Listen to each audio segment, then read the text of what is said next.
नमस्कार, आप देख रहे हैं एवी न्यूज। एवी न्यूज में दर्शकों का आपका स्वागत है। पटेल भवन पूरे साल भर चर्चा में रहा। साल क्या, सितंबर से लेकर के दिसंबर तक चर्चा में रहा और दिसंबर माह तो सबसे ज़्यादा चर्चा में रहा। और इस पटेल भवन ने पिछले 3 महीने में 3 डीजीपी को देखा। एक आर.एस. भट्टी जो 30 अगस्त को चले गए दिल्ली सेंट्रल डेप्यूटेशन पे। उसके बाद आलोक राज आए। आलोक राज 105 दिनों तक रहे डीजीपी, 3 महीने 15 दिन, लगभग 13 दिसंबर को या 14 दिसंबर को उनकी विदाई हो गई। तब आए विनय कुमार। मतलब तीनों डीजीपी बने बिहार के। और जो बहुत पुलिसिंग में बहुत कुछ चेंजेज भी हुआ। पुलिसिंग चेंज हुआ। डीजीपी विनय कुमार अपनी टीम के साथ आए, पंकज दराद के साथ आए, कुंदन कृष्णन भी दिल्ली से आ गई। इसी बीच 3 तारीख को उन्होंने बिहार में योगदान दिया। और कुंदन कृष्णन आए अपनी शर्तों पे।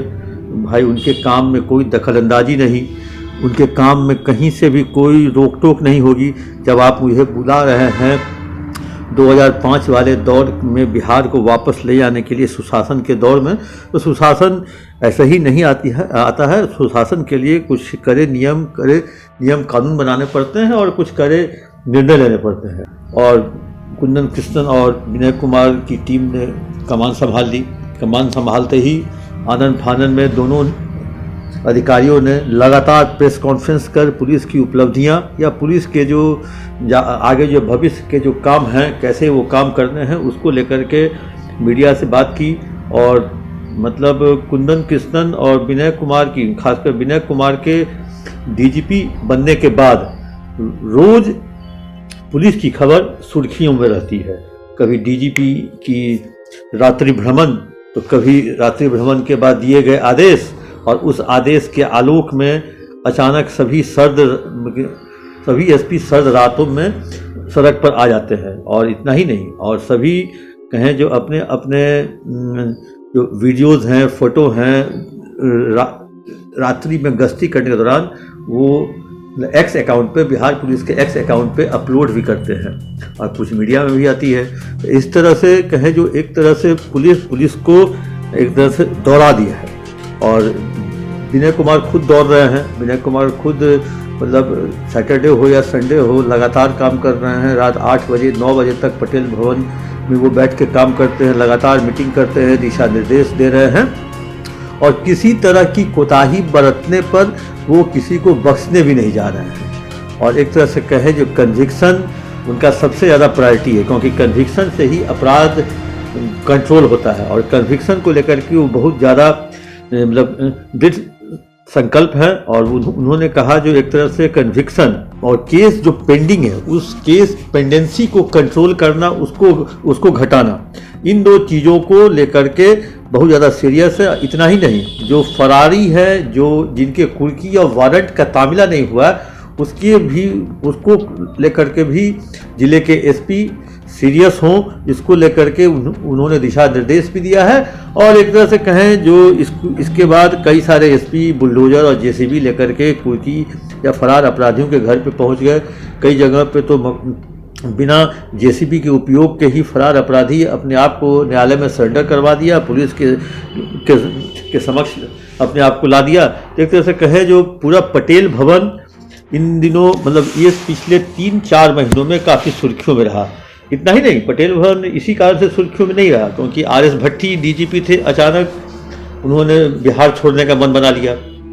अब या तो वो अपने आप को यहाँ पे सेट नहीं कर पा रहे थे, और जिस तरह से तेजस्वी यादव ने क्राइम बुलेटिन जारी करना शुरू कर दिया, तो कहीं ना कहीं जो नीतीश कुमार की सरकार है, जो आर.एस. भट्टी को यहाँ लेके आई थी, उनके बेहतरीन पूर्व के प्रदर्शन को देखते हुए शायद इस बार वो ऐसा नहीं कर पा रहे थे।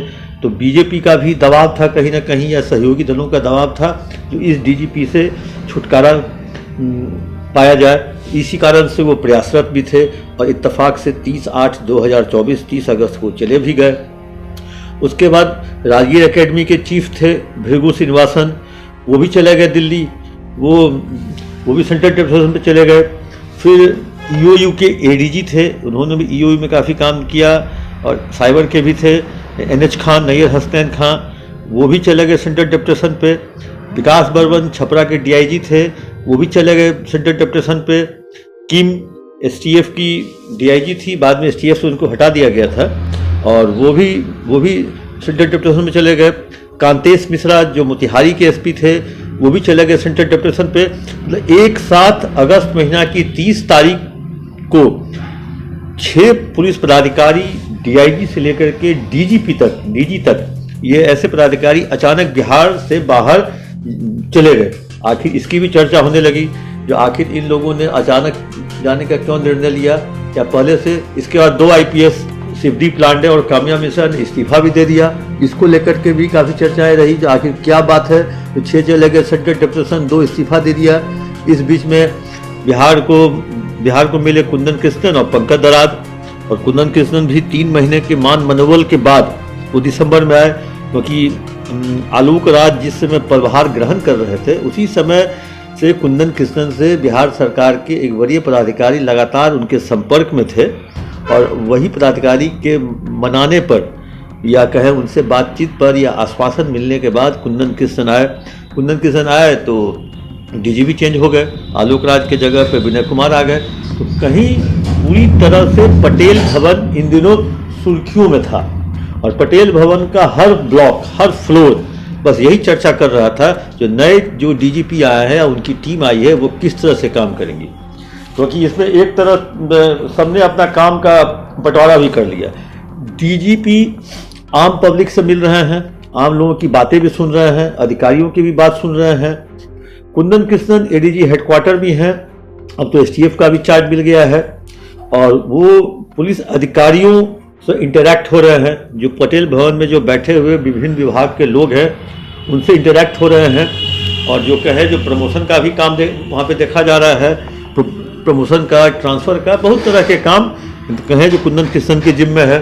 तो एक तरह से जो पटेल भवन पूरा वर्ष 2024 में तो नहीं, लेकिन सितंबर से लेकर दिसंबर, और खासकर दिसंबर महीना अपने आप चर्चा में रहा, क्योंकि जिस तरह से 3 महीने पर ही बिहार के डीजीपी आलोक राज हटा दिए गए और विनय कुमार डीजीपी बनाए गए, तो ये अपने आप में एक चर्चा का विषय रहा। और लोग, क्योंकि जब आलोक राज बन रहे थे डीजीपी उस समय भी रेस में सबसे आगे थे विनय कुमार को एक आश्वासन भी सीएम हाउस से मिल चुका था।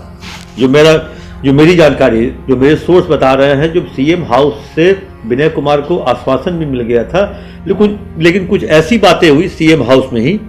सीएम हाउस के एक वरीय पदाधिकारी आईएएस रैंक के हैं, उन्होंने कुछ ऐसा वहाँ खेल कर दिया जिस कारण से आलोक राज का बनना तय हो गया। क्योंकि उस कहानी में एक ट्विस्ट है, क्योंकि कुछ पदाधिकारी थे जिन्होंने वहाँ पे कहा, जो उन्होंने जिद कर दी जो मुझे मुख्य सचिव बनाया जाए। इसके बाद सीएम ने अपने अधिकारी को बुलाया, प्रधान सचिव को, और कह दिया जो कोई पसंद नापसंद नहीं, सीनियोरिटी मेंटेन किया जाए। तो सीनियोरिटी के मेंटेन पर अमृतलाल मीना चीफ सेक्रेटरी बन गए और सीनियर पदाधिकारी के रूप में आलोक राज डीजीपी बना दिए गए। तो वैसी स्थिति में बाद में जब वो 3 महीना से अधिक समय हो गया और कहीं भी कुछ चेंजेस नहीं दिख रहा था, इसी बीच में कुंदन कृष्णन भी आ गए। कुंदन कृष्णन ने अपनी टीम बना ली और अब वो टीम लगातार काम कर रही है। जिलों में जो लगभग 62 आईपीएस का ट्रांसफ़र 3 दिन पहले किया गया। लगभग सभी जिले के एसपी को बदल दिया गया। कल जहानाबाद छोड़ दीजिए, औरंगाबाद, नवादा, बेगूसराय, यहाँ का, इधर का, फिर गोपालगंज, मोतिहारी और बेतिया और किशनगंज, इन जिलों को छोड़ करके बाकी सभी जिले के एसपी को बदल दिया गया। नई टीम लाई गई, यंगस्टर की टीम है, ठीक है, उसमें कुछ प्रमोटी भी हैं, वो पुराने लोग हैं, उनको भी कमान दिया गया है। और जो डीआईजी में जो प्रमोट हुए उन सबको कहीं ना कहीं रेंज में, जोन में दिया गया। एक तरह से कहें जो ये नई टीम है। और अब पटेल भवन नए वर्ष में देखते हैं जो नए वर्ष में किस तरह से काम करेगी, किस तरह से जो टीम बनी है वो टीम आगे क्या करती है, उसको लेकर के नए DGP Vinay Kumar, ADG headquarter Kundan Krishnan, ये लगातार इंतजार में रहेंगे। जो इनके आउटपुट क्या है, उस आउटपुट के इंतजार में कुंदन कृष्णन की टीम, डीजीपी विनय कुमार की टीम है, जो आखिर देखना है जो आउटपुट क्या मिलता है। दर्शकों, दीजिए इजाज़त। कैसा लगा आप अपना कमेंट बॉक्स में जाकर जरूर दें।